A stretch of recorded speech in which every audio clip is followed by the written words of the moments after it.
विद्यार्थी मित्रांनो नमस्कार। मित्रांनो तुम्हाला स्क्रीनवर एक प्रश्न दिसतोय, तर बघा काय आहे 883 गुणिले 883 वजा 117 गुणिले 117। तर बरेच लोक काय म्हणतील हे सोडवायचं कसं, ह्या दोघांचा गुणाकार करायचा, ह्या दोघांचा गुणाकार करायचा आणि मग शेवटी त्यांची वजाबाकी करायची। तुमचं अगदी बरोबर आहे मित्रांनो, पण त्यासाठी खूप वेळ जाणार आहे। आपलं हे उत्तर पटकन येण्यासाठी आपल्याला काय करावं लागेल बघा।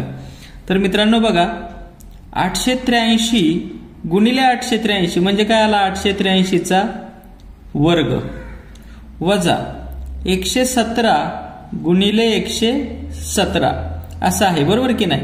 मग आपण काय लिहिणार, फक्त इथं खोडतो मी 117 चा वर्ग, बरोबर का।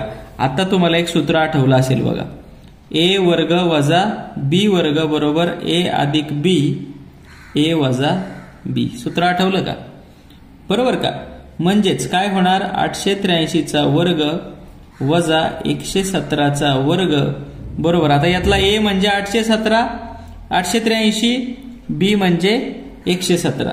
आता a अधिक b म्हणजे 883 अधिक 117 आणि इथं 883 वजा 117, बरोबर। तर आता बघा 883 मध्ये 117 मिळवल्यावर किती येतात बघा, 1000 येतात, बरोबर। गुणिले आता ह्या दोन कंसाच्या मध्ये चिन्ह नसतं तेव्हा कुठलं चिन्ह असतं मित्रांनो, गुणाकाराचं चिन्ह असतं। आता 883 मधून 117 वजा करूया, तर किती येणार आहे बघा, 13तून 7 गेला 6, पुन्हा इथं 7 उरले 7तून 1 गेला 6, बरोबर का।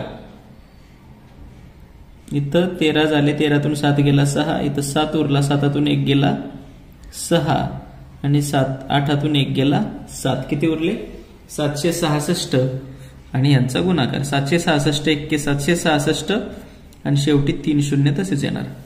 पटकन 30 सेकंदात हे उत्तर मिळतं आपल्याला। Okay, thank you.